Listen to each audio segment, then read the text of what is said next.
All right. So Sharp, the P, and DamnHomie, a former I don't know what to really call it. They kind of had a situationship, I guess.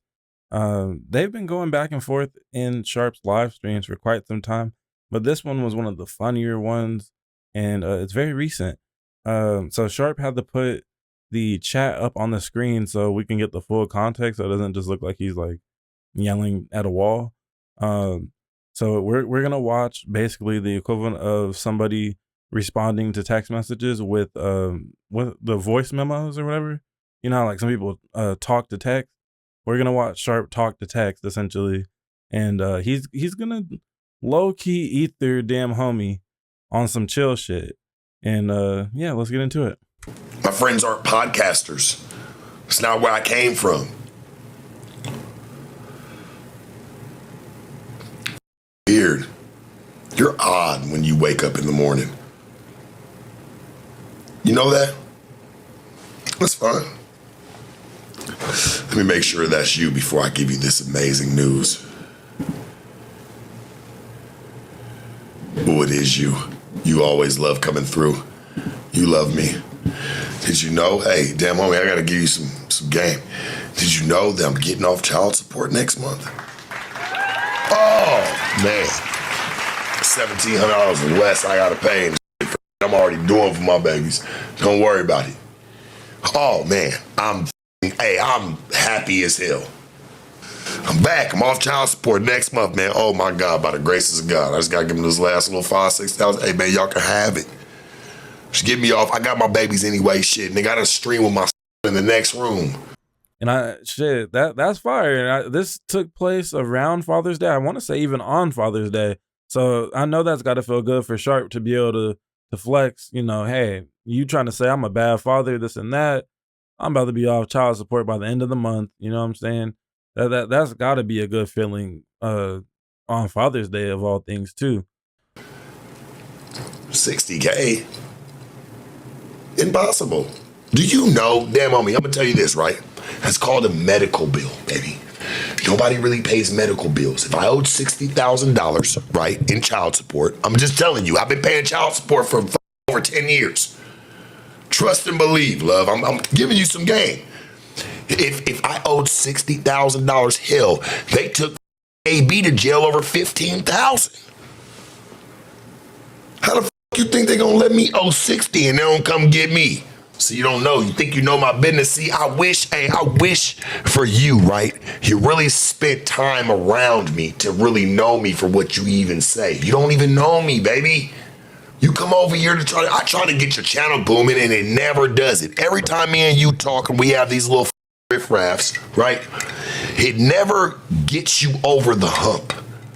You got to know enough and ran. I ran from you the night you was at my house crying on the couch. I said, yeah, this probably ain't gonna work. You ain't talked to me for a few months.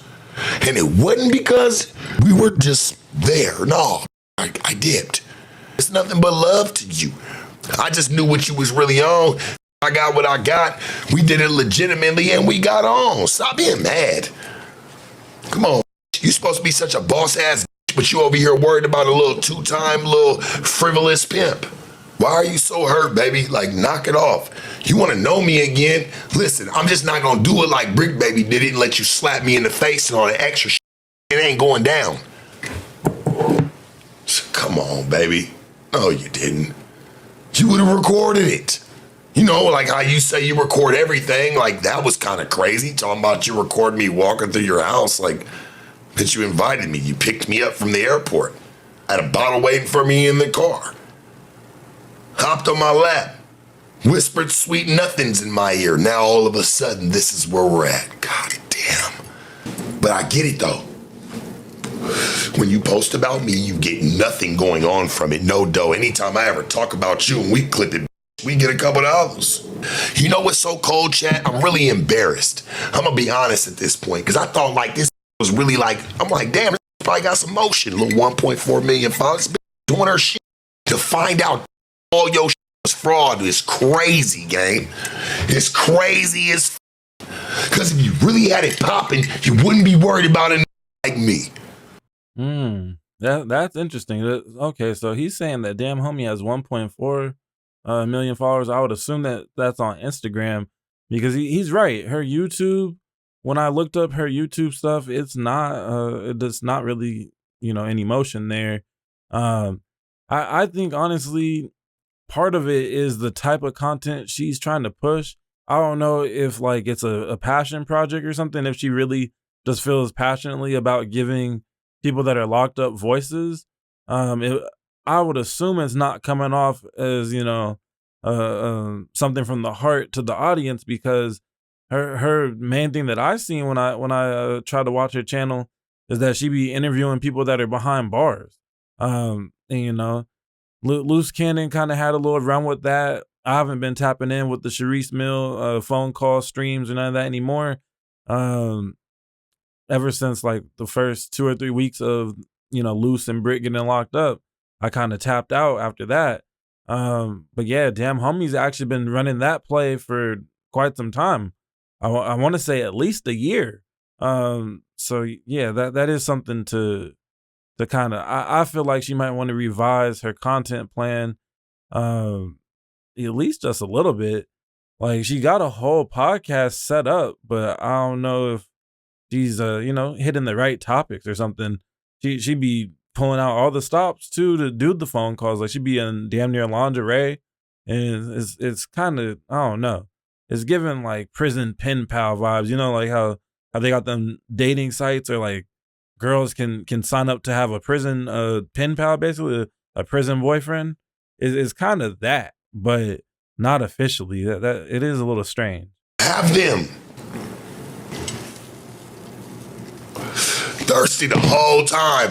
Hey, was mad at me, bro. I'm telling you this, my nigga.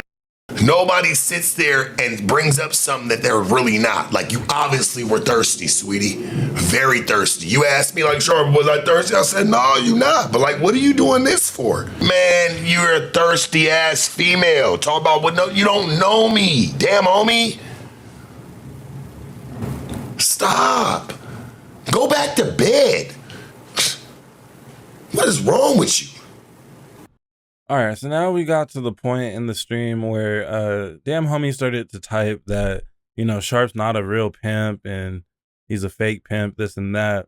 And that's the one thing that it's like, do you think the audience is just that ignorant? I'm sure some people haven't looked it up and are gonna laugh along, but if you look up Sharp, just a simple Google search will show you that he was very publicly arrested for pimping in Tennessee years ago, way before any internet fame. He is who he says he is. I don't know how those trophies in the back work and all that, but when you got arrested for pimping, I'd have a tough time questioning the validity of your Man of the Year trophies. I would have a tough time questioning that. He does have content out from back in the day of him being at these balls and galas. He says that he's reformed now. He doesn't, do that stuff no more. And shout out to that, because y'all know how I feel, if you've been following the channel, about that whole line of work. I don't really agree with it on both sides, because, at the end of the day, it's grown women that are making the decision to do that too. But I don't agree with it as a whole. Just as a girl dad, that's a tough line of work for me to like get behind and root for, and root for that message being pushed out to the youth. And let's be real, let's not act like the youth aren't watching people like Sharp and watching No Jumper or whatever, because they're literally interviewing 14-year-old boys and stuff on No Jumper. Currently there's an interview up, as we know, and we know Lush has also brought on other 14, 15-year-old boys recently in the last like 6 months that probably got a lot of their personality from watching people on No Jumper. So that is a thing. And I feel like, people need to be a little more responsible. I don't think these little badass kids need to be getting rewarded with No Jumper interviews, first of all. That's crazy. That's like encouraging, teenage boys to be crash outs. But anyways, back into the video. For sure. For sure, baby. For sure. You're such a lying little piece of shit of a my swear to God. Like, I love this though. That was you.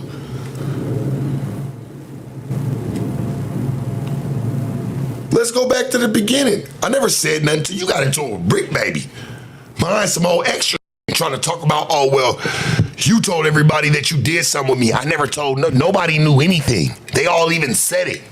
You would have slapped her, she would have called the police. Let's keep it a band. But you calling the police right along with the rest of these bitches. You need some control. You hoes can't control me. I'm the gingerbread man. Catch me if you can, bitch. You just couldn't catch me. All you hoes want to talk about you got left in the fart and the wind on. All right, and so not too long ago, Whack 100 referred to his lady as a quote unquote showstopper. He's basically what a showstopper is you know, a female, much like my girlfriend, that looks so good that when they enter a room, or you know, if you're backstage at a concert or something and everybody's just hanging out, politicking, whatever, your girl enters that backstage room with you and everybody kind of, you know, forgets what they were talking about. She's a showstopper, a head turner. So Sharp has his version of what he believes to be a showstopper, and he used this person also, this same showstopper, in his Lush beef, when Lush was you know, saying I'll come out to Vegas and run the fade and blah blah blah. So we're gonna end it on this clip that's coming up right here, where Sharp summons his showstopper, and excuse me, in the DamnHomie portion of this video, right here, where Sharp summons his showstopper. So check this out. Happening to her, she just want to talk about what the next bitch done told her. You hoes suck. I got your scorecard, bitch. 1-800 bitch. Yeah. Look like Mary. Y'all remember her? Look, man, it's early morning. Y'all remember her? She get on my damn nerves. Oh, you look good, baby. You over here looking like a fairy. Y'all see that? Sharp almost let that rose win at the end there. He almost pulled the skirt up on accident. Oh, hold on. You on stream still now. Don't pull the skirt up on stream, Sharp. Chill out. You don't know what she got nothing on underneath that, bro. But now we're gonna get into Sharp talking about Compa Raider, and this next segment is pure comedy to me, because, you know, Compa Raider, if for those of y'all that may not be aware of, you know, who he is in this like No Jumper universe, and now basically ex-employee No Jumper universe, even though I've seen a clip surfacing online of an upcoming drop that they have where Compa Raider is going to be doing whatever he can to become back on the No Jumper team. So we'll be keeping an eye out for that content to drop.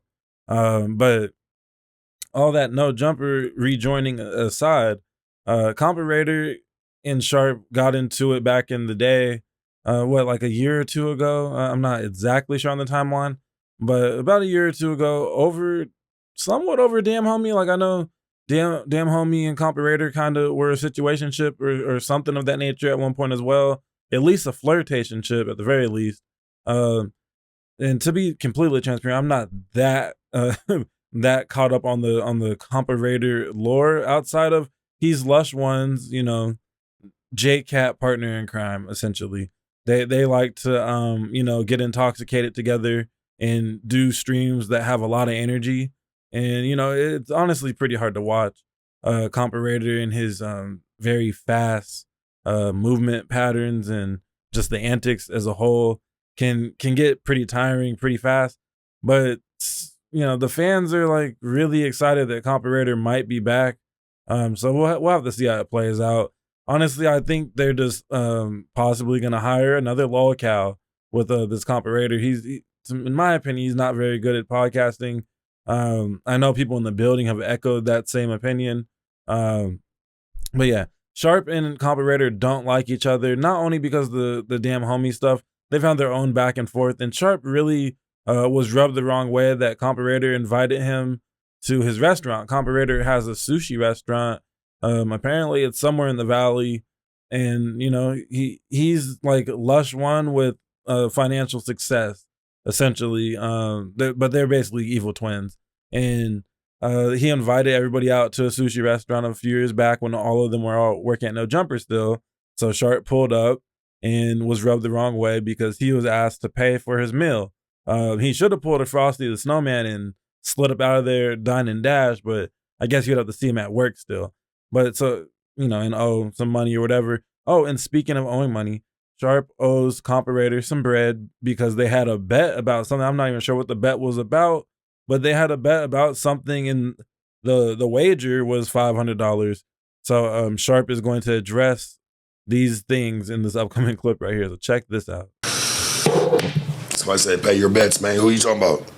The Compa Raider? I'll pay him when I feel like it. Call me a bunch of big hoes, all types of shit. Like, shit, I'm a man that pay my bets, but like, I'll pay you when I feel like it, bro. I'll give you some dough when I'm not saying I wouldn't pay you, even though you told me you wasn't even tripping off of it. Nigga call me bitches and hoes and go sit there and go side with ops and talk all crazy when nigga I done sent nothing but blessings on your name. Why would I ever be in a rush to send you some money? I feel that because, friendly wagers, that's, I'm not really betting with nobody that's not a friend, especially if I live in Vegas or go there all the time. Like, I could just go bet at the casino if I want to bet with strangers or people that don't have my best interest in mind. That you made a wager when y'all was friends, when y'all was cool, or at least associates, and then you start doing some weird shit. I don't gotta pay up to you, brother. Hell no, for what? Like, yeah, you should honor your bets, but you should also be honorable and not talk about your friends crazy just because it benefits whatever motives you got at the moment. Which speaking of motives, Sharp helped Compa Raider out when Compa Raider wasn't trying to get on No Jumper still.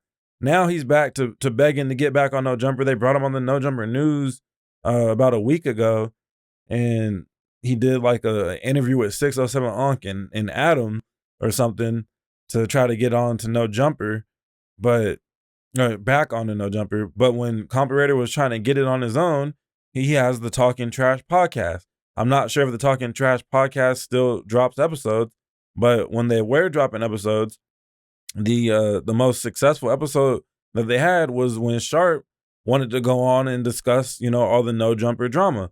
When Sharp was in his like 2 or 3 months long, not bender, but essentially that, he was just marathoning, clapping back at No Jumper, marathoning, talking stuff about No Jumper. He went and pissed on the trash can in the No Jumper parking lot during his music video shoot for the Adam 22 diss track, or was he dissing all of No Jumper? I don't remember, but the whole diss track thing with Spiffy Luciano, that whole era, Compa Raider got a lot of help from Sharp going at the peak of his controversy to go and sit down with Compa Raider. That's actually a huge assist. That Sharp's not really gaining anything from going on Talking Trash podcast. Compa Raider and Talking Trash podcast had everything to gain by having Sharp on when they did. So then to go and continue to talk trash after that, I completely understand where Sharp is coming from. And get away from the phone. But don't hit my phone. Try to hit me today. I'm knowing what you hit me for. You're really probably on live. You ain't hitting me for shit else. You just want the money. If I don't pay you, you want to talk shit about me. I shouldn't give you shit. I don't know you. I never really knew you. You came around. And ever since I knew you, it was always a problem around you. And I still try to forgive it like, nah, maybe it just, hey, I get it. Nah, sometimes you got to call a spade, bruh. Do crash out cornball ass and then expect you to be, oh, well, you should be real. Real about nigga, I've been real. Try to talk to me about a bitch you and I both know I didn't give a fuck about. All I said was after you called me a bitch and all, I said, well, damn, I gotta spend money at your restaurant, bro. Even when you invite me out. If I want to spend money at your at least let me show up. Don't invite me and then want to charge. And I still made sure I got your little punk ass waitress a couple $100. Stop playing with me, bro. Like, I ain't never came through nobody's ever no broke shit, no funny, no nothing. But when it invite you out and like want you at your like, hey, bro, at least give a discount or something. Don't charge me full price. I'm not that pressed to hang out with you. We can't even get you, Compa. We can't even, hey, bro, I'm just telling the truth. We can't even get you to come even talk about the bill because you over there throwing up on the table in the corner with a bitch over there sitting down to rub your back in your own restaurant. That's when I stopped coming. Nah, I ain't even gonna lie. I kind of feel Sharp on that. Like, how you gonna invite me? I'm an influencer. Let's put ourselves in sharp shoes for a second. I'm an influencer, not to be egotistical, but I got more clout than you, right? I think at the time probably 70,000 subscribers on YouTube, whatever amount of followers that Sharp got on Instagram. I think it's pretty decent. He has a pretty substantial Instagram following as well, right? If that's the case, and you're inviting me out to dinner at your restaurant on some like homies type shit, or you trying to do some business down the road, you kind of got to at least give me a little 20-30% off. Like what's 20-30% off if you pushing wasabi and fish rolls, bruh? That stuff has a pretty good profit margin. Those plates are not cheap. So if you get in even 10 customers a day at a sushi spot, and that's terrible, mind you. You should be getting 10 customers an hour during peak times at the least. That shit, not even peak times. Like, come on now, what are we talking about? You can't spare a few, what, 3-4 free rolls and 2 sake bombs on the house? That's all. I really need if I go out to sushi, about 2-3 rolls, a sake bomb or 2, and I'm chilling. If that, I might not even be like 2 of them rolls is gonna be the cheap shit. It's about to be $14 for 2 rolls, and I'm gonna get me one $14 good roll. You can't spare about $30 worth of sushi, brother. But yeah, now it's about to get to another little entertaining part in the stream where Sharp starts talking about the $500 wager. I guess Sharp lost a bet. He owes Compa Raider $500, and so he's gonna like partially pay because he doesn't like Compa Raider's behavior. But I just think it's funny that they're so upset about $500. Given one of these dudes has 100,000 plus subs on YouTube, and the other one has a sushi restaurant, which I would assume you making some decent money off of that, just off of delivery orders alone in today's day and age. You can't be that hurt for no cash. They say Compa Raider got that chili, and that he's only begging to get back on No Jumper because he wants to have clout, and he'll do anything for some clout. So let's view that clip before we get to the last little segment that I want to cover here, which is a pretty interesting segment to me coming up. So check this out though first. That's when I stopped coming. I don't play that shit. Got me fucked up. Like straight up, he'll be online like, oh, Sharp, you want to fade, man? Shut up, bro, and be a boss for once in your life, man, and grow the up. You need to turn to God, man. Straight up, I tried to help you enough. If anything, you owe me the 500, man, just for pain and suffering, just kicking it with you. Hey, Compa, I'm gonna send you 300, right? I'm gonna send you $300 real quick. Add you a note. Stop being a sucker, and you can get the rest. For stop being a sucker, and you can get the rest. Here, church, I got you. Don't trip. So you 500, well, there go 3. If you stop being a sucker, I'll send you the rest of your money. Yeah, I sent you your dough. Don't trip. But you gotta stop being a sucker, my for the rest of it. You want your little punk ass $200? Stop being a hoe, bro. Straight up. I'll give you a little 200, but you gotta stop being a hoe and start sending some respect where the respect's due. 500 for pain and suffering and kicking it with you is comedy. But now we're gonna get into Sharp talking about No Jumper a little bit. Something that he's still does from time to time. But this was a new little tidbit of information. I'm not sure what triggered him to say this, but he says that there's something in the water at No Jumper. He's not sure what it is, but it is something in the water, and we ain't talking about no Flint, Michigan type shit. So check this out. I'm grown. No, it's okay. Sometimes they need that, man. Don't say that, Jay. Talking about don't need to explain to a lame. No, sometimes they need that, bro. He just saying. It's okay. He just saying every time he sees me, I'm drinking, but I say, hey, shit, every time I'm doing, I'm in the privacy of my own home, and I plan for it. Now, I never drank on the No Jumper News. That's on my mama. Hell no, he for sure was drinking on the No Jumper News too. Let's stop the cap, Sharp. We got you clipped all throughout this joint with that No Jumper News logo and your cup. The amount of liquid in there is not that don't line up with somebody who was drinking water, and ain't nobody pouring shots of water last time I checked. Maybe you do, but I don't know, buddy. That should look like a little shot of something. That's on everything I love, bro. I always drank water. That's why I got up. I would go to the water cooler. Felt like that shit was making me sick. Like, where the bottles of water at around this? I'm sitting there drinking out the cooler. I'm like, man, somebody putting something in this motherfucker. She just give me anxiety. Be like, what the fuck going on? Like, no, hell no. Hold up. What does Sharp mean by that? Is Sharp saying that they had some Diddy powder up inside the water cooler? They got that little fun pack Crystal Light edition, the Diddy Crystal Light up in the No Jumper water coolers. Hell no. If that's the case, man, that's crazy. I want to drink in the mornings, nigga. I would go to bed at 5 o'clock, still get my ass up at 9:30, 10 o'clock, and still have my ass up in some building somewhere. Nigga, I never miss nothing. Definitely ain't gonna come up in there drinking or like on that type of time. I don't get down like that. Now I would drink out that water cooler every morning. Well, hold on now, Sharp. If you think that the water cooler might be spiked with some Diddy Crystal Light, why would you drink out of it every morning? Or at least 3 times a week?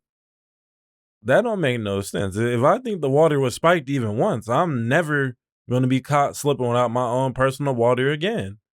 Hell no. I'm pulling up with my own gallon or with the good Stanley cup, and that's gonna be that.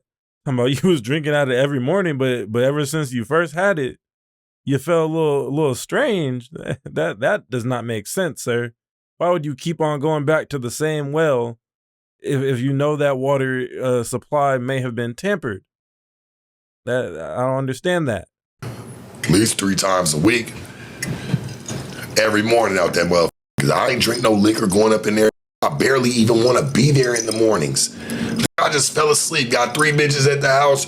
I gotta get up, hop in the shower, get dressed, get fresh. Cause I don't ever want to look like no bum. Cause that's not me. My name's Sharp for a reason. Hop up, get in the car, ride down there. I stayed in Burbank, Sun Valley. Hey man, I made sure I stay close. I can ride down the block, go hop on, do what I need to do. All right, well, we done made it to the end of this video. If y'all are new to the channel, go and hit that subscribe button. If if you've been here already, you already know what to do. A little like, comment, help the good old algo. But one last closing statement on what Sharp said. Again, going back to the same potentially Didified water, kind of crazy. But on top of that, you ain't really helping yourself by saying you barely want to be there in the morning. Somebody who barely wants to be there in the morning, that's all the reason to get a little tipsy. Make this shift go by fast. I'm going to take me a little swig before I even walk in that joint. If I barely want to be there, that's the logic that I kind of would assume is the case. If you barely want to be there. And are we really buying that Sharp was never drunk up at No Jumper? You mean to tell me all them crash outs was just pure energy? I don't know, man.